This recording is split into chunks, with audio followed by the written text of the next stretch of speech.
And good morning, everyone, or good afternoon, good evening, depending where in the world you're finding yourself. I am your host, Bridgetti Limbanda from Cape Town in South Africa, where we are currently on day 3 of a 21-day lockdown because of COVID-19. And my co-host, welcome to the show, is Mary Elizabeth Jackson. She is in Nashville, Tennessee in the USA. Good morning, Mary. Good morning. How are you? I'm well. I'm very well, and I'm looking forward to chatting to you a little bit because I must say on day 3, I'm starting to get an overwhelming sense that a lot of people are starting to feel a sense of anxiety Mm-hmm. about the pandemic. And a lot of people don't know how to cope, or they may not have the coping mechanisms in place. People are struggling because they may be working from home and it's a completely new experience from them and they don't know how to handle it, especially if they've now homeschooling at the same time. Um, you've got young people at home at the moment currently. Um, and so there's unique challenges on the family. So let's chat about that for a bit. How things, first of all, tell everyone a bit about what you do. Okay, so I'm an author of children's books, and I am also they're empowering, inspiring books for kids. But I'm also an advocate for special needs and disabilities. You and I have a couple of live stream shows that we do together, an author show, and we do one for the special needs and disabilities community as well, bringing resources. And now I am a homeschool mommy. And so, we just kind of keep adding to the list of what we're doing right now. I think for most people, our list of what we do in our resumes are growing. As an author right now, everything is kind of stopped for most authors that I know because we can't go into schools. We can't do large gatherings of children readings. We can't go into libraries. Can't do book events. So it has created a limiting environment for authors. So we have to kind of get creative. So I know my guy and I are, we've made some videos of some reviews of books so we can start reading online to kids, hopefully to get some, to provide that for children right now. A story time, also, education time in the sense of fun things to do. So what we've been doing is when we do little science experiments or like, I don't know, anything that we could do that's fun, trying to post those little short videos in different places. So I think among everything else that we have going on, and I don't mean just my family, I mean everybody, we do need to find those creative ways to distract ourselves and kind of provide a sense of normalcy for all of us. I know you said you're on day three, so our stay home for what the area of the country that I live in, and that's not Nashville, it's outside of Nashville. So, because I live near Nashville, so in Nashville is a little different than out where I am. Just that we have started a stay home decreed by our governor. I think it was this past Tuesday. So we've had, we're in this now 5, 6 days. And so, because some people were already doing it beforehand, but it's very, the anxiety level that you're talking about is absolutely real. And I know for grown-ups, those of us who have children at home, we really have to stay in check with ourselves. We have to do mental check-ins. We have to have breaks. We need to do self-care now more than we might have had to do before or took the time to do, because we've got to keep that mental well-being at an even pace and self-regulate our emotions, because we have to be this for our children. We have to be that so they can emulate what they see and provide a sense of peace and calm in the house for our kids, so they go, okay, so things are different right now. Like my little guy, he doesn't really know a whole lot. He understands some of it, but my older children, which I think, there's not a lot of people talking about this right now, is the effect this has on the high schoolers and the college students. I know what we're going through in my house. It is real and it is hard. My college daughter is really struggling with all this. I mean, they have this entire life and things that they're used to, and it's all been ripped away from them. It's all been taken away, and they have no control over it. And so when you're at an age where you already don't feel like you have a lot of control, it's really hard, you know? I So, know. I mean, young people at that age, college age, basically start making a lot more independent decisions. mhm, And by its very own nature, young people tend to be rebellious. It's just where they are at in the phase of their life. mhm, And so now they're being regulated, they're being told they cannot leave their home. And so that presents unique challenges. mhm. I think that's probably similar to the challenges we have with older folk that feel, they can't be told what to do. It's unique challenges that we've never experienced before. Yeah, It's and one it thing when you're making a choice to stay home, but if you legislated to stay home, it's a completely different story. right. So it takes it out of the hands of the parents. It's like so what we've been doing the last several days is the neighbors, because I live in a neighborhood. So we have gone outside to congregate in the fresh air, away from each other, but still in close proximity. So the kids can all run around at least. They can play with their own stuff, but we're getting socialization and fresh air. And because everyone's kind of going a little crazy inside their house.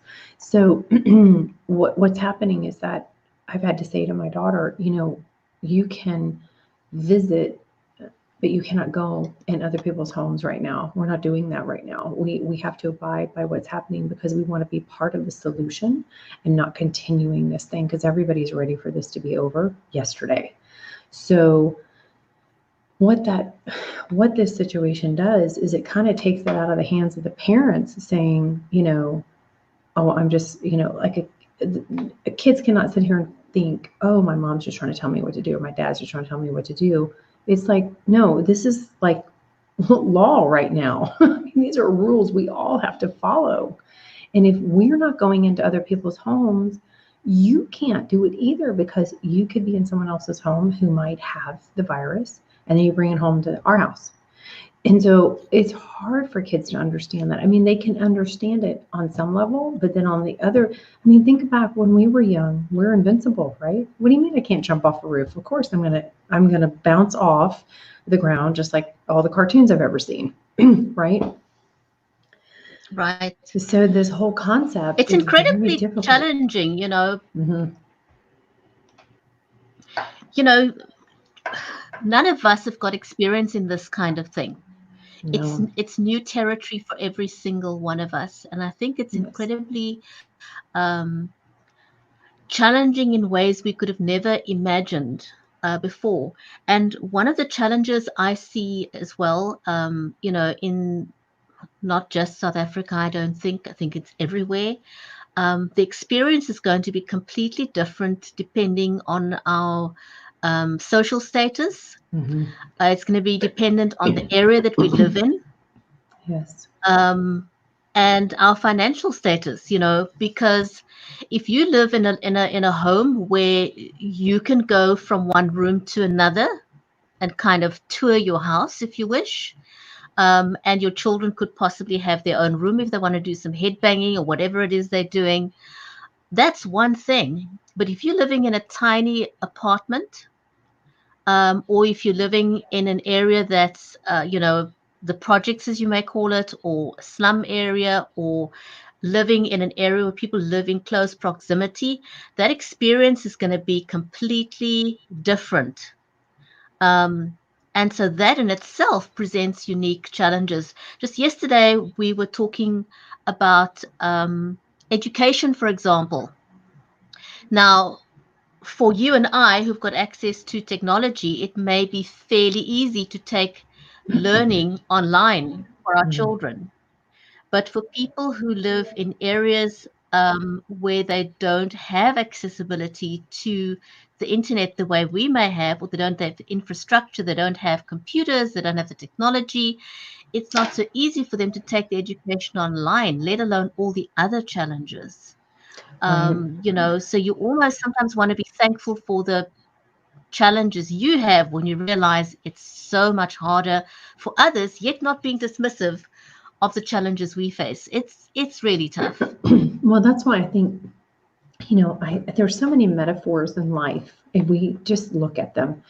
And this represents something that is, it looks at all of us the same. It does not distinguish us from each other. It's like, it's a virus, right? So it doesn't matter what your political beliefs are and how much money you make and what color you are.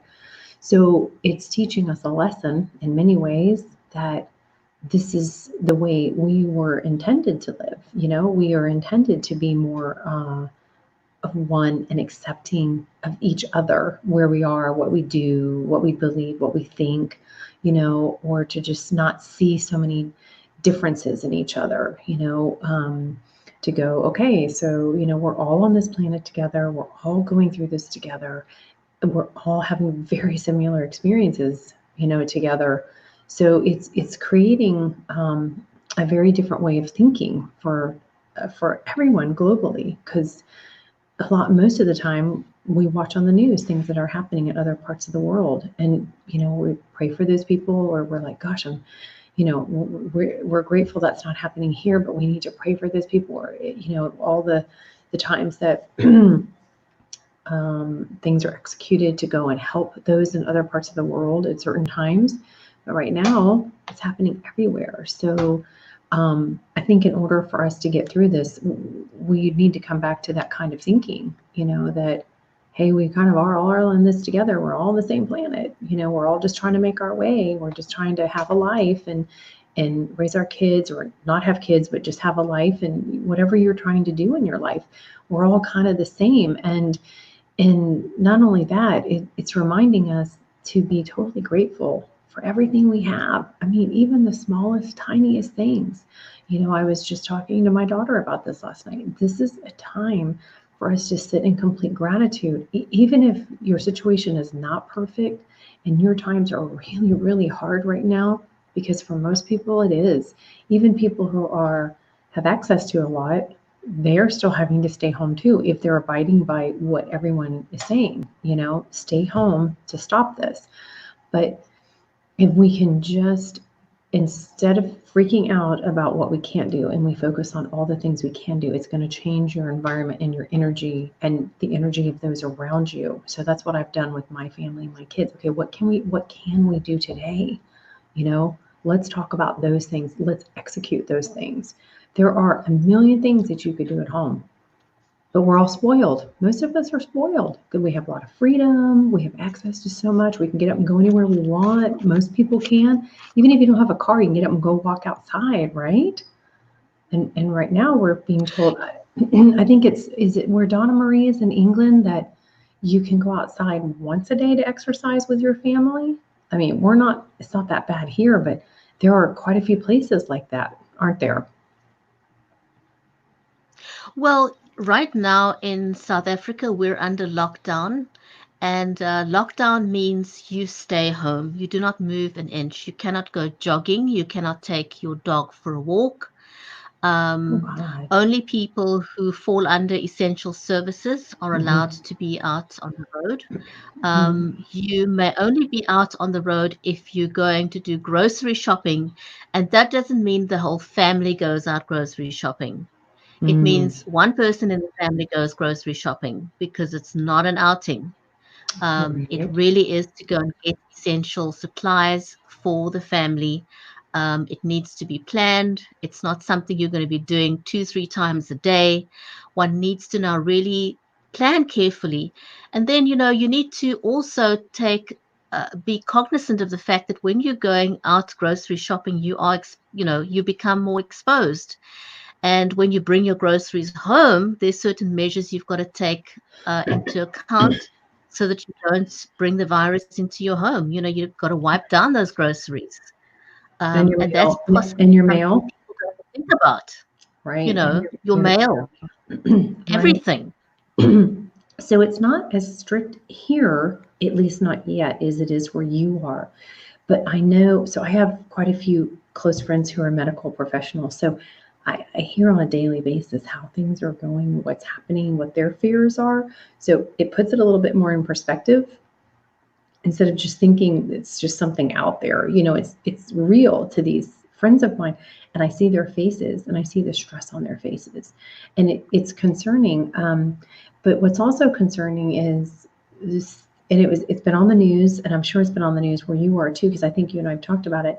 The rise in suicide rates has gone up since all of this has gone into place, and domestic violence, those situations are extremely concerning for those folks who um, need to not be in those kind of situations at home with somebody who is, uh, not being in the best and highest best good for them.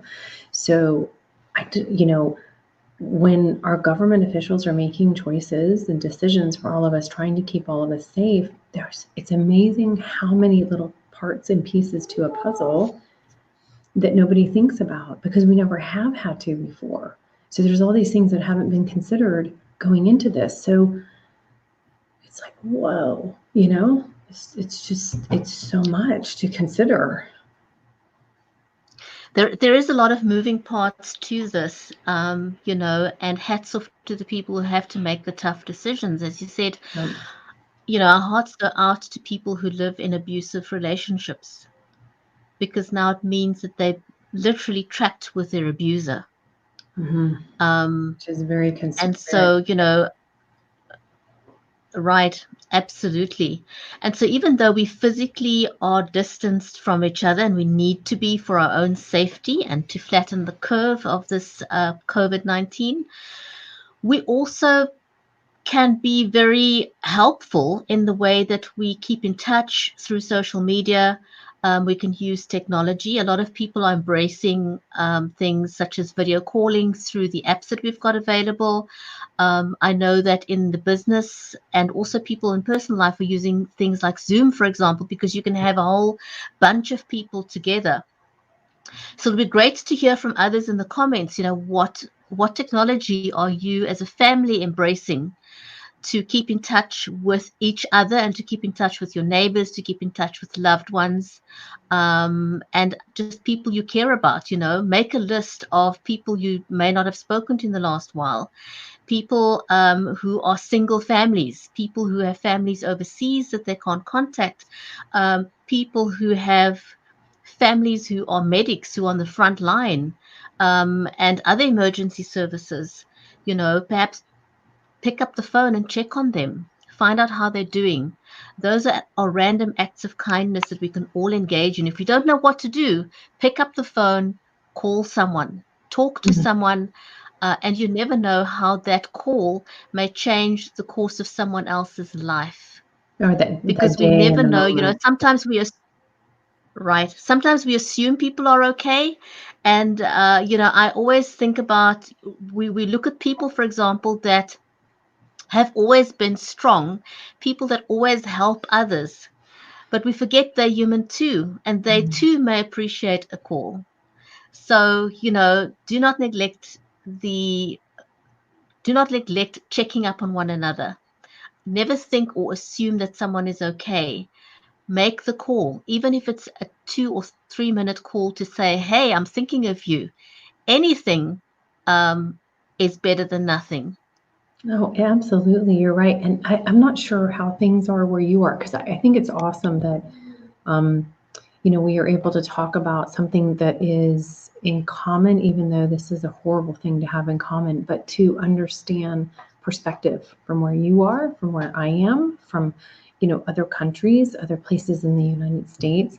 I do know here that we're doing a virtual art project here in our neighborhood. So once a week, we have, like this week, it's been, to paint a rainbow, draw a rainbow. So, and we put it on our window or front door, or the kids have done chalk on the sidewalk with the rainbow. So as people are walking by, they can see those things, to kind of cheer them up. So I think it's really great. I know a lot of other neighborhoods across the country that are doing this kind of thing. Um, we had a post the other night. A restaurant, a bakery actually went to the hospital and dropped off food and baked goods to the team of nurses and doctors at the hospital. They're working with COVID patients here That's locally. awesome. That's Yeah, awesome. and it is awesome. And just, I like, we have cut out hearts on our front door, and that's to represent support for healthcare workers. Um, but I really love the videos that the doctors and nurses in the hospitals across the country are posting on Facebook. They're dancing, they're singing, they're doing all these things to try to entertain themselves and keep their sanity too, because I mean, that's scary. Think about you going to work every day hoping that you don't bring home something to your own family and that you don't get. Right. So their stress is more than what we even have. I mean, my husband still has to leave the house every day and go to work because what he does is considered essential. So, every day I pray, please don't bring something home. Please don't get something yourself, you know, because, when you have asthma in a house, it makes this whole situation like more of a gamble and a little more scary. Um, but my mother-in-law has not been able to see my father-in-law. He's in a nursing home. She hasn't been able to see him in over a week now. And that's really hard on people. And I feel sorry for all the folks in the nursing homes. Nobody can come visit them, you know? Right. And I mean that's also applies to thousands who are in ICU right now. Hmm. For example, you cannot go and see your loved ones. And very sadly, often those loved ones are dying without a family member at their side. And on that very note, a shout out to our medics, Hmm. and especially our nurses who are at the front line. And they are the ones that are often holding the hands of our loved ones as they die. Which has to So, be tragic. It has to be. it's tough. It's tough for them too. It's very Mhm, tough for them. mhm. There's got to be an element of trauma there, even though they are seeing, uh, they've seen death. So obviously they're probably more comfortable with it than a lot of people are, because it's their life that they deal with a lot of times. And seeing a person not suffer anymore has some, I don't know, it's such a double-edged sword, because you don't want someone to suffer, but you don't want to lose them either. So they probably, who was it? My girlfriend was saying yesterday. She's a pharmacist in a hospital. She's people were asking, healthcare workers were asking if they could have a month off, paid vacation after all this is over. you know, I think it's Yeah. probably a good It's idea. gonna it's gonna take, something that we haven't even started addressing yet is how do we get out of this? How do we get back to some kind of normalcy when this is all said and done? Mary, any final words or advice for other parents out there in your situation? Mm. Yeah, take care of yourself. Do your mental check-ins. Take your breaks during the day for yourself and at night because you have to hold it together. That is your job. You and dad, husband, boyfriend, grandparents, whoever it is that's there caretaking for the kids. So that is super important. And get your family as organized as possible, but also have that spontaneous free time that everybody needs. But kids thrive on schedules, whether they push back or not. They still need that for that stability, feeling like, okay, so I know it's coming next. So it helps them to have something to look forward to. And, if you're homeschooling, take a lot of breaks. I mean, my guy he's 6 and he only has so much time he can sit and focus and concentrate. Then we take a break and either go outside to get some fresh air, and I'm not trying to be like very, like this is, like, oh yes, everybody else is take a break and dance. Turn on some crazy music. I mean, let them be silly and goofy and whatever they need to be to get all that anxiety out because they're picking up on our stuff, you know.